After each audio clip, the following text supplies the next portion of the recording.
дар шашумин намоишгоҳи байналмилалии сайёҳии баҳори Шинҷон, ки дар шаҳри Урумчии Ҷумҳурии Мардумии Чин доир шуд, намояндагони бахши сайёҳии 21 кишвари ҷаҳон, аз ҷумла Тоҷикистони соҳибистиқлол, тариху фарҳанг, рушди бахши сайёҳӣ ва дар маҷмӯъ тамоми имкониятҳои мавҷудбударо ба ҷаҳониён муаррифӣ сохтанд.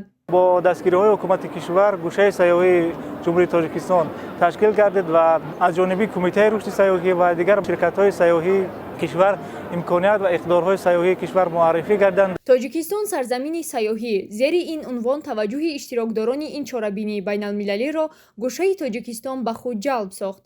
намояндагони Кумитаи рушди сайёҳӣ назди ҳукумати Ҷумҳурии Тоҷикистон ва ширкатҳои сайёҳии ватанӣ бо ҳамтоёни худ аз дигар кишварҳо талош намуданд, ки бо тақвияти робитаҳо ҷалби сайёҳонро ба Тоҷикистон афзун гардонанд.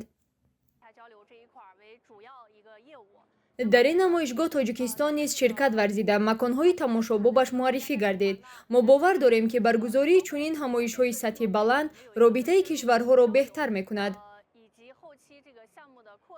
таъкид бояд шуд, шумораи сайёҳоне, ки дар соли 2024 Тоҷикистон омаданд, ба 1 миллиону 400 ҳазор нафар расида, нисбат ба соли 2019 12% афзуд. Тоҷикистон бо кӯҳҳои сар ба фалак, ҳамчун сарзамини дорои боду ҳавои тоза, обҳои шифобахш, кӯлу дарёҳо, чашмаҳои мусаффо ва манзараҳои нотакрор писанди сайёҳон гардидааст. ҳадаф аз иштирок дар намоишгоҳи мазкур ин пеш аз ҳама муаррифии имконоту иқтидорҳои сайёҳии Тоҷикистон, инчунин ҷалби бештари сайёҳон ба Ҷумҳурии Тоҷикистон мебошад.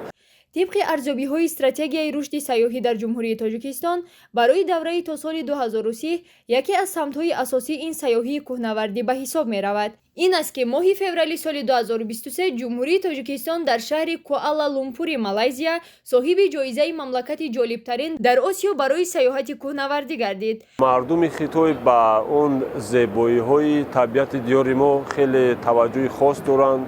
ҷумҳурии Тоҷикистон аз 1 январи соли 2022 ҷиҳати ҷалби бештари сайёҳон ва сармоягузорони хориҷӣ барои шаҳрвандони 52 кишвари хориҷӣ иқдоми яктарафаи воридшавии бидуни раводӣ ҷорӣ намуда. инчунин бо ин мақсад барои шаҳрвандони 126 давлати хориҷӣ пешниҳоди раводиди Тоҷикистон бо тартиби соддакардашуда ҷорӣ гардидааст.